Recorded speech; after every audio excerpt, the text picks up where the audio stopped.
स्वप्न साकार करण्याकरता होईल. तर वनमंत्री गणेश नाईकांनी पुन्हा एकदा उपमुख्यमंत्री एकनाथ शिंदेंना आव्हान दिलंय.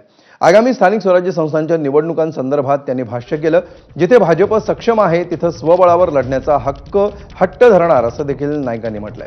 पालिकेच्या सर्व निवडणुका महायुती एकत्र लढवेल असं एकनाथ शिंदेंनी दसरा मेळाव्यामध्ये म्हटलं होतं. त्यावर गणेश नाईकांनी आपली भूमिका स्पष्ट केली आहे. दरम्यान नाईकांच्या वक्तव्यावर नरेश म्हस्केंनीही टीका केली आहे.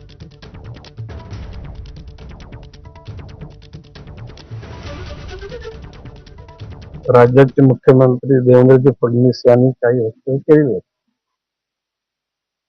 महायुतीमध्ये जर त्या ठिकाणी निवडणूक लढवलं तर आनंदच आहे. पण मी स्पष्टपणे सांगतो, ज्या ठिकाणी भाजपचे कार्यकर्ते सक्षम आहेत आणि जर त्यांच्यावर अन्याय होणार असेल तर मी राज्याच्या नेतृत्वाला निश्चितपणे त्या लोकांची बाजू मांडून जर गरज पडली तर स्वतंत्ररित्या लढण्याकरता त्या ठिकाणी मी त्यांना सांगेन. काही अतृप्त आत्मे